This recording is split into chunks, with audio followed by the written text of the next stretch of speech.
All right, let's jump into one of the first pieces we're going to get into tonight. This was really interesting. There was something that came across Twitter earlier today. It was actually this morning. I think I tweeted it out and it got a little bit of play. But Tet McMillan, there's a video going around of him sitting and eating lunch, it looks like. And it almost looks like a Veritas style video, like somebody's filming it from the bottom of the table. And I don't know if he knew they were filming, but it's basically him saying that he said that he doesn't like to watch football. He doesn't even like to watch film on the game. And immediately everybody's like, "This is what we're talking about." It was from 2 years ago. It's always remarkable to me how these videos surface right before the draft that someone has been holding on to for 2 freaking years. It's absolutely hilarious. So I went and done a little bit of digging here. I'm sorry, Bucket Skoldenberg went and done some digging. Bucket Skoldenberg with the report live on PTA Patreon. He's always got the scoop. So Tetairoa McMillan, character concerns or NFL draft noise. Tet McMillan, the standout wide receiver from the Arizona Wildcats, currently sits as the fifth best prospect on our PTA big board. That's right, you heard it right. He is now in the 5 spot on our big board for the 2025 NFL draft with an impressive college stat line, 3,423 receiving yards, and a reputation for game-breaking ability. He's been a name to watch. Former NFL player and analyst Ross Tucker recently called McMillan, quote, a slam dunk top prospect earlier this year, praising his size, hands, and upside. Ross actually went on to say, but now all of a sudden whispers of doubt have crept into the conversation. And basically he's like, it's amazing how we haven't played any football. And all of a sudden now he's dropping on lists. And he mentioned that to Greg Cosell, and Greg Cosell laughed it off as well. It says, but now all of a sudden whispers of doubt have crept into the conversation despite zero football being played since the season ended. What's behind the shift? Are there character issues, real character issues, or is it just pre-draft chatter? Let's break down the incidents or lack thereof tied to McMillan. So no documented incidents. A deep dive into McMillan's past reveals no red flags. There's no report of legal trouble, team suspensions, or public missteps from his high school or college days. On paper, he's a clean prospect with a track record of production. So Warren Sharp, that's the video I'm talking about. Look how it's filmed. You see what I'm saying? It's like it's just really strange. But anyway, Warren Sharp tweeted, and I really respect Warren Sharp for doing this. He said, a clipped video from a podcast is making its rounds showing wide receiver Tet McMillan saying, quote, I don't watch football. I don't like watching film either. The host said it was from the off season, quote, okay, as if it were a recent recording. I want to clear this up. The video was filmed 2 years ago after his freshman year when he was 19. He talked on the full behind-the-scenes video, link below, which he linked it to the tweet, published in April 2023, about how his goal is a 1,000-yard season. He then recorded back-to-back 1,300-yard seasons. McMillan will turn 22 next week. He's probably changed a bit since spring 2023. And regardless of his current 2025 take on watching football/film. Just wanted to clarify the video was not McMillan talking this offseason, but a 19-year-old after his freshman year several years. So in other words, can I interest you in a nothing burger? Would you like a side of fries with your nothing burger? It's just insane, man. Film watching comments, 2023 interview. The one ripple in McMillan's otherwise smooth profile comes from a 2023 interview that resurfaced in 2025. He admitted he didn't enjoy watching football on film. Only doing so when coaches require it. Some scouts and fans have spun this into a narrative about work ethic or passion, but it's a single comment, not an incident. On the field, his 2024 stats, assuming continued excellence, suggests he's still putting in the work where it counts. Then a clean reputation. It says scouting reports from outlets like NFL Draft Buzz and Bleacher Report consistently paint McMillan as a low-risk character prospect. No disciplinary actions, no locker room drama, just a 6'5" target who dominated Pac-12 defenses. The, quote, character issue label seems more speculative than substantiated. So you see the RAS here, it's incomplete, but he came in at 6'4", 219 pounds at the combine, both scoring nines, 40-yard dash of 4.53 with arm length 31.5 inches and hand size of 10 inches. A 10-yard split of 1.58 and a 20-yard split of 2.62. Now, It goes on to say Tet McMillan's full injury history. While McMillan's character concerns appear minimal, his physical durability has occasionally come under scrutiny. Here's a comprehensive look at the injury history based on available reports. Before we move into that, I want to get your all's take on this, Tim. I think we got your take. Jacob, what do you think? Is this a big nothing burger, or does this worry you? I personally don't care about that whatsoever. I believe that I saw a coach in the chat saying that this was from a clip when this dude was like a kid, basically. Coach says it was when he was from 17. Bates says, I was watching a different type of film at 17. I agree. The point is that you do some stupid stuff. You say some stupid stuff, and you never know what you're going to evolve into within the course of years, let alone your young adult life. So it's a weird moment for it to come around. Like you said, it's almost like it's Lion season, it's TMZ season, it's drama season. It's anything you can do to chop out the knee from the other guy that may have a little bit of, I was just going to say, like Judy said right here, they're trying to take someone's knees out so that they can, undercut him and get there and just, oh, wow, that's weird. Cool. He fell. Maybe he's on the board at 23 for the pack then. Exactly. So, and it's, like the article that Ryan read the other day, and listen, I've got a ton of respect for Ryan Schlip. Love what he does, love the podcast, all that.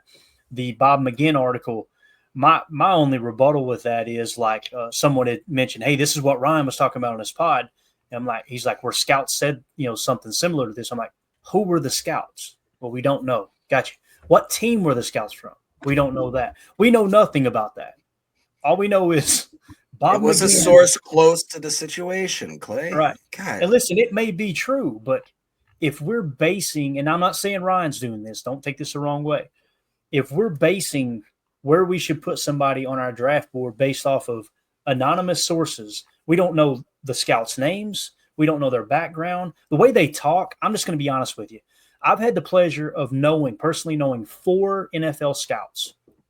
They don't talk like that. I'm just telling you, the people I've met, maybe when they're in their own arena they do, but there's some of those guys, I'm just going to say it, and I like Bob McGinn. What's keeping someone like that from just sitting back and going, I think I'll throw this in the article. That's an anonymous source. Like, I'm just being honest. That's what it sounded like. It's like, how can I make this dicier than it actually is what it feels like to me. Yep. But again, that's me speculating on Bob McGinn as well. So it is what it is, right? And maybe he is the first 19-year-old hotshot receiver that doesn't want to watch tape. Right. Like, it's kind of, he's a young player. Like we said, it's from his freshman year. You got to think as a guy gets older, he's 22 going on 23 now. He'll be, he's turning 22 next week, actually. Okay. So 22 years old next week. Awesome. He's probably on the track now. I bet you he's watching film. I bet you he's studying routes. I bet you he's putting in the extra work now, getting ready to make the turn into the big boy show. It's one thing to be the man in high school and then go to college and, excel. It's another thing to make that step and be a pro. So I think it just comes with growth and maturity. Yeah. And again, if you're wondering why we're talking about Tet McMillan, many people say there's no way he's going to fall to 23. I don't think he will either. I think this is what Drew said. People were trying to kind of pull him down a little bit so maybe they could get him. But also, it depends on where he goes, because if he gets drafted before the Packers, that means someone else is falling to us too, right? It's the same thing with like Tyler Shuck. If we have time, we're going to talk about a little bit of Tyler Shuck. So these things are important in my opinion, and you guys know how I feel. If he were to fall to 23, we have an opportunity to get the 5th best prospect on our board. I'm not saying it's correct and everybody else is wrong. I'm just saying we see him as a top 5 talent. If you're able to get him at 23, you're telling me because when he was 19 years old, he said he didn't like watching film, that we're not going to draft him because of that? Like, we went through the whole Jair history last night. We drafted Jair and he got suspended for the Outback Bowl. Yep. Like, you know what I'm saying? Like, what are we even talking about here? So, anyway, let's get into the injury concerns. So let's see if there's anything here. Real quick, though, I found the source. Fred McFarley says, my sister's brother's hairdressers met Tet at 31 Flavors last night and said he passed out. Guess it's pretty serious. Could be a crackhead. Got hold to the wrong stuff. Thank you. True. All right, Ted McMillan's full injury history. While McMillan's character concerns appear minimal, his physical durability has occasionally come under scrutiny. Here's a comprehensive look at his injury history based on available reports. Lower leg injury.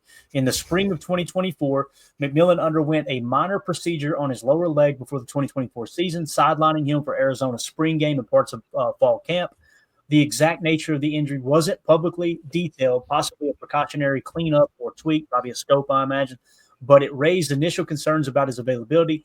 He returned to 11-on-11 drills by mid-August wearing a no-contact red jersey and was fully cleared for the season opener against New Mexico, where he posted a school record 304 receiving yards. This suggests the injury had no lasting impact on his junior year performance. No major in-season injuries in 2024. It says across his 3 college seasons, 22 through 24, McMillan has not missed a significant game time due to injury. He played in all 12 games as a freshman, all 13 as a sophomore, and all regular season games in 2024. The exact number depends on Arizona's schedule, typically 12 to 13 games. There are no documented instances of him leaving games early or sitting out due to acute injuries like concussions, sprains, or fractures. General durability notes: at 6'5", we know now at the combine it's 6'4" technically, and 210 to 219 pounds. Weights varied across reports. McMillan's size makes him a physical target, yet he's avoided the injury-prone label. His basketball and volleyball background may contribute to his body control and resilience. That's the big thing that Greg Cosell talked about, was his body control is insane for his size.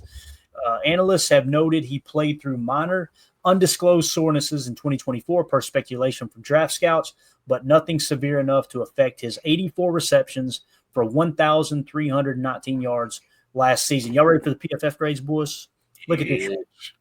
Bang. So, in 2022, he was a 66.5. In 2023, he jumped to 87.4. He was the highest graded wide receiver amongst all FBS schools in 2020. He was the best guy around. 2024, his grade was 84.8, making him third best amongst all FBS schools as well. You see where he lines up to. This is interesting. Notice right here. Not only, he's a wide out. Don't get me wrong. He lines up 588 snaps out wide, 117 in the slot. If you don't think for a second that Matt LaFleur would not love to have that dude moving around in his offense as well. So there you go. Character concerns as a 19-year-old. He said, "Man, I don't like watching film," and then of course his RAS is incomplete, but he's got the physical frame. He ran a 4.5 40. And, of course, PFF checks out as well. I think this dude's a slam dunk. That's me. It's close. Anybody can be a bust, but I think it's close to a slam dunk you're going to find. I would agree. I think there's a handful of other receivers you could mention in that crop as far as being worthy of a first-round pick, but not many, I think T-Mac is that dude. Probably the first receiver off the board in the draft. Yeah. Just my humble opinion. Jacob, you got anything, Buck? Chris DeCastro is a clean prospect. Probably because he washed his hands, washed his butt. I'm just saying. But I agree. As far as being as close to a almost a bust-proof type situation, it just seems like this guy, at the very least, his floor of all floors is being like a third-string possession guy. You know what I mean? Like, it just seems like there's just it feels like you're going to get at least 5 to 8 years of really good football from this dude. Yeah. Respect Orange says, quote, "I don't watch film. Film watches me." Ted McMillan. Dude, the chat was letting some. This receiving it's tough. They were watching. What'd you say, Jake? Did you see it? Respect. I've said the chat's letting some funny zingers go. He says Ted McMillan doesn't replenish the soda. You got to replenish. Always replenish. Brett says he'd be more worried if he said he did like watching film, but it was only the Harry Potter movies. Just saying. Ben was warning us, be careful, guys. All 32 general managers are watching this pod. Fred was talking about how Buckets Goldenberg has a Pulitzer in his future. That's what they say. He went on. Fred says Bob McGinn is no Buckets Goldenberg. You got that right. You got that right. Sir. Put some respect on his name. All right. So to wrap that up, there it says So why the sudden drop in buzz without new incidents or games to judge? It's possible the film watching comment has been amplified by draft season's rumor mill. Teams might be nitpicking intangibles as they finalize boards, but McMillan's tape and history still scream elite potential. His injury history, while featuring one notable scare, shows a player who stayed remarkably durable for a high-volume receiver. For now, the fifth-ranked prospect on our PTA big board remains a tantalizing enigma, possibly a victim of over-analysis rather than a genuine fall from grace. One thing is certain, someone is going to get a damn good football player on April 24th. So, Tet McMillan, any parting thoughts on that? I know we got Emilio joining us now. Whenever he's ready here. You ready, sir? Yeah. Get out. Here's the guy. We were just talking about Tet McMillan. I don't know how much of that you heard, but I was listening. I mean, this dude's squeaky clean. What are we even talking? Yeah, I mean, the fact, trust me, when I was in high school, I did not want to watch film, man. That thing was the eye in the sky that yelled at you when you when you're not blocking on a play on the backside of a run and you're just kind of sitting there patty caking. You'll hear about it. So, I mean, I get it, but like Tim was saying, I'm sure dude's learned and he's ready to roll. You pick stuff up from film. He's watching, Tay Adams. He's watching different guys' releases. Why wouldn't you want to add that to your repertoire? Absolutely, man. Completely agree. Squeaky clean like Emilio fresh out the shower. Am I right? Squeaky clean. You're ready to go. Your cats. A little creepy there. I ain't gonna lie.